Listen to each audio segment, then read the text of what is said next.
Students, welcome back to my channel that's Backbenchers Academy. आज का जो हमारा टॉपिक है that is issues in machine learning. कौन से इश्यूज़ आते हैं हमें मशीन लर्निंग में। तो चलिए स्टार्ट करते हैं आज का वीडियो। तो ठीक है, कौन कौन से इश्यूज़ आते हैं पहले हम देख लेते हैं जल्दी में कौन से इश्यूज़ हैं। देखो, सबसे पहले कौन सा एल्गोरिदम हमें यूज़ करना है अपने मशीन लर्निंग में, वो बहुत ज़्यादा इंपॉर्टेंट है, क्योंकि जिस अकॉर्डिंग हम एल्गोरिदम यूज़ करेंगे उतना अच्छा हमारा मशीन लर्निंग प्रोजेक्ट होगा। कौन सा एल्गोरिदम बेस्ट करेगा काम, किस तरह की प्रॉब्लम्स के लिए कौन सी प्रॉब्लम है और उस तरह की प्रॉब्लम के लिए कौन सा एल्गोरिदम रहेगा, ये चूज़ करना काफ़ी इशू की बात है। तो हमें कितना ट्रेनिंग डेटा चाहिए होगा, क्योंकि ट्रेनिंग डेटा जो होगा अगर वो कम होगा तो प्रॉब्लम हो जाएगी, ज़्यादा होगा तब भी हमें प्रॉब्लम है। तो एक्यूरेट और sufficient amount of training data को चूज़ करना है, ठीक है। ये भी हमारे पास एक इम्पॉर्टेंट इशू बन जाता है।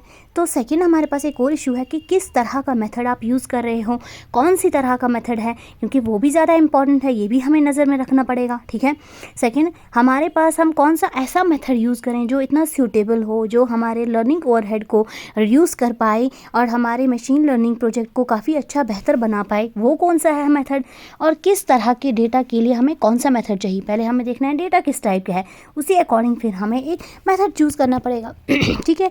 यहाँ पे हमने एक कुछ इश्यूज़ देखे मशीन लर्निंग में, लेकिन अगर आपको ज़्यादा इसमें लिखना है, आपको मार्क्स 50 मार्क्स का आ जाता है या 10 मार्क्स का, तो ब्रीफली आप और पॉइंट्स लिख सकते हो। जैसे ओवरफिटिंग तब होती है जब हमारा मॉडल एक लिमिटेड सेट ऑफ डेटा के लिए ट्रेन किया जाता है, तो मॉडल काफ़ी कम्प्लेक्स होगा, तो जब हम नया डाटा इसमें डालेंगे तो इसकी परफॉर्मेंस काफ़ी पुअर होगी। तो इस चीज़ को सॉल्व करते हैं with the help of some methods, जैसे हम क्रॉस वैलिडेशन मेथड लगा सकते हैं, रेगुलाइजेशन लगा सकते हैं और लीस्टॉपिंग, ये कुछ मेथड्स हैं। Then there is the underfitting भी एक प्रॉब्लम है। अब ये क्या प्रॉब्लम है, ओवरफिटिंग का अपोजिट। यहाँ पे मॉडल बहुत ज़्यादा जब सिंपल होगा तो उस टाइम पे जब नए नए डेटा पैटर्न्स को हम उसमें डालेंगे तो कैप्चर करना बहुत मुश्किल हो जाएगा। तो इस चीज़ को हम सॉल्व कर सकते हैं कैसे, अपने मॉडल को थोड़ा कम्प्लेक्स बनाना है, नए नए फीचर्स ऐड करने हैं डेटा में, तो जिसकी वजह से हमारा जो मॉडल रहेगा काफ़ी अच्छा रहेगा और काम अच्छा बेहतरीन करेगा। Then there is data quality issue. तो मशीन लर्निंग मॉडल्स जो हैं वो गुड होंगे, वो तभी अच्छा काम करेंगे, वो अच्छा काम करते हैं जो डेटा हमने उसके लिए ट्रेन किया है, ठीक है। तो अगर हमारे पास डेटा क्वालिटी पुअर थी तो इस वजह से हमारे मॉडल्स इनएक्यूरेट बन जाएंगे। तो डेटा क्वालिटी इशू में कौन कौन सी चीज़ें आएंगी, जैसे मिसिंग वैल्यूज़ या इनकरेक्ट वैल्यूज़ हमने दिए तो उस टाइम पे डेटा की क्वालिटी पे फ़र्क पड़ेगा। देन इम्बैलेंस डेटा सेट्स, ये कब होता है, ऐसा तब होता है जब एक क्लास ऑफ डेटा ज़्यादा पावरफुल होगी then that of the another.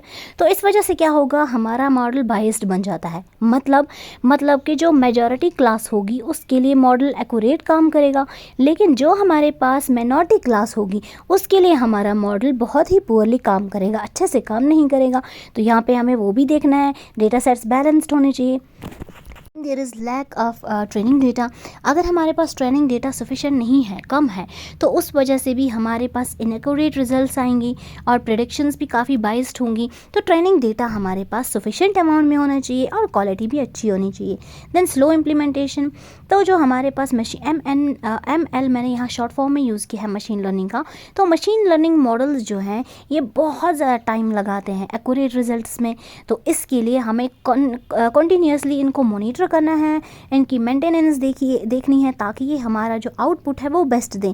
तो ये जो इश्यूज़ हैं ये बहुत ज़्यादा इंपॉर्टेंट है, इन चीज़ों को हमें नज़र में रखना पड़ेगा ताकि हमारा जो ये है हमारा मॉडल काफ़ी अच्छा रहे। और हमारे इम्परफेक्शंस आ सकती हैं हमारे एल्गोरिदम में जब डाटा ग्रो करता जाएगा, जब ज़्यादा करता जाएगा। तो उसी हिसाब से हमें अपने मॉडल को जब बना रहे हैं मशीन लर्निंग प्रोजेक्ट को, तो ये सारी चीज़ों को पहले ध्यान में रखना होगा। ये सारी चीज़ें अगर ठीक हैं दैट मीन्स हमारा मॉडल परफेक्ट होगा। तो ये था हमारा आज का वीडियो, बहुत ही छोटा सा और इजी लैंग्वेज में था। अगर आप मेरे चैनल पे नए हैं तो आप मेरे चैनल को सब्सक्राइब करें, बेल आइकन प्रेस करें, लाइक शेयर कमेंट।